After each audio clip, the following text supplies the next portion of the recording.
मुरबाड मतदारसंघाचे आमदार आदरणीय किसनराव कथोरे यांच्या संकल्पनेतून हे कुळगाव बदलापूर शहर एक हरित शहर करण्याचा संकल्प आम्ही निवडणुकीमध्ये सोडलेला आहे आणि त्या अनुषंगाने गेल्या 6 महिन्यामध्ये ज्या काही सगळ्या कार्यवाही चालू आहेत ज्याच्यामध्ये हा करार करण्यात यावा अशी संकल्पना मुरबाड मतदारसंघाचे आमदार आदरणीय किसनराव कथोरे यांनी या ठिकाणी मांडली।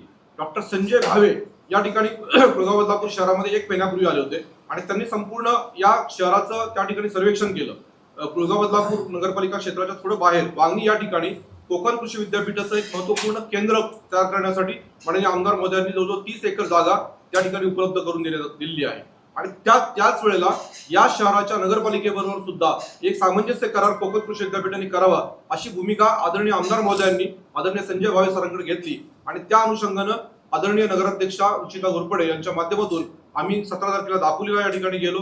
या कराराचं अजून एक वैशिष्ट्य आहे, माननीय नगराध्यक्षांनी त्यांच्या सविस्तर टिप्पणीमध्ये सगळ्या बाबी सांगितलेल्या आहेत, पण याच्यामध्ये घनकचरा व्यवस्थापन हा सुद्धा एक महत्त्वाचा मुद्दा आहे की ज्या बाबतीमध्ये आपल्याला कोकण कृषी विद्यापीठ खूप महत्त्वपूर्ण सहकार्य करणार आहे। या शहरामध्ये निघणारा जो ओला कचरा आहे या ओल्या कचऱ्यावर प्रक्रिया करून त्यातनं खत निर्मिती करण्याचं काम कोकण कृषी विद्यापीठाच्या माध्यमातून त्याच्यावर संशोधन केले जाणार आहे आणि त्या ओल्या कचऱ्यातनं चांगल्या प्रकारची खत निर्मिती सुद्धा त्या ठिकाणी केली जाणार आहे। महाराष्ट्राचे मुख्यमंत्री आदरणीय देवेंद्र फडणवीस यांनी आता या अधिवेशनामध्ये कुळगाव बदलापूर शहराच्या टेम्परेचर बाबत उल्लेख केलेला होता की कुळगाव बदलापूर शहराचं 2025चं एप्रिल महिन्यातलं टेम्परेचर साधारणपणे 37 डिग्री सेल्सिअस होतं आणि तेच 2026 मध्ये 43 डिग्री सेल्सिअस झालं। 5 डिग्री सेल्सिअस त्या ठिकाणी तापमान वाढलं। आता या तापमानावर कंट्रोल करण्यासाठी त्या ठिकाणी या शहरातले जे कॉन्क्रीट रस्ते आहेत या कॉन्क्रीट रस्त्यांना जे आच्छादन आहेत ते हरित आच्छादन देण्याची गरज आहे। या अनुषंगाने हा करार करण्यात आला आहे आणि हा केवळ महाराष्ट्रातील नाही तर देशातील एखाद्या नगरपालिकेने एखाद्या कोकण कृषी विद्यापीठा म्हणजे कृषी विद्यापीठ कोकण कृषी विद्यापीठ दापोली ही अतिशय नामांकित विद्यापीठ आहे। आम्ही 2 दिवस संपूर्ण कृषी विद्यापीठाची त्या ठिकाणी व्हिजिट केली। 400-450 एकर मध्ये त्यांचा केवळ कॅम्पस आहे आणि 3-3.5 हजार एकर मध्ये त्यांची शेती आहे। त्या ठिकाणी खूप मोठ्या प्रमाणावर संशोधन चालतं।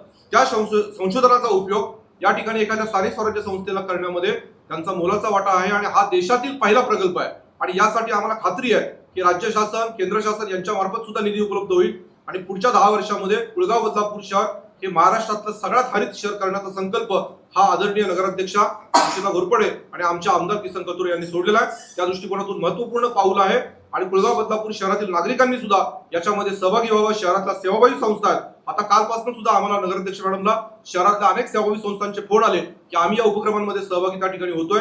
या ठिकाणी कुळगाव बदलापूर शहरामध्ये MIDC चे 25 एकर हरित पट्ट्याची जागा आहे की जी पडीक पडलेली आहे। ती जागा सुद्धा आम्ही या माध्यमातून आदरणीय उद्योगमंत्री उदय सामंत यांच्याकडे आमदार महोदयांनी एक पत्र दिलेलं आहे। ती जागा सुद्धा आम्ही ताब्यात घेऊन त्या ठिकाणी जांभूळ संशोधन केंद्र कुळगाव बदलापूर शहराचं जांभूळ हे मानांकन मिळालेलं फळ आहे, तर त्याच्यामध्ये संशोधन करण्यासाठी ती जागा या ठिकाणी आम्ही घेणार आहोत आणि आम्ही आमच्या आमदार आदरणीय किसनराव कथोरे साहेब आणि आमच्या नगराध्यक्षा रुचिता घोरपडे यांच्या मार्गदर्शनाखाली सर्व प्रभाग हरित करण्याचा प्रामाणिक संकल्प या कराराद्वारे सोडलेला आहे।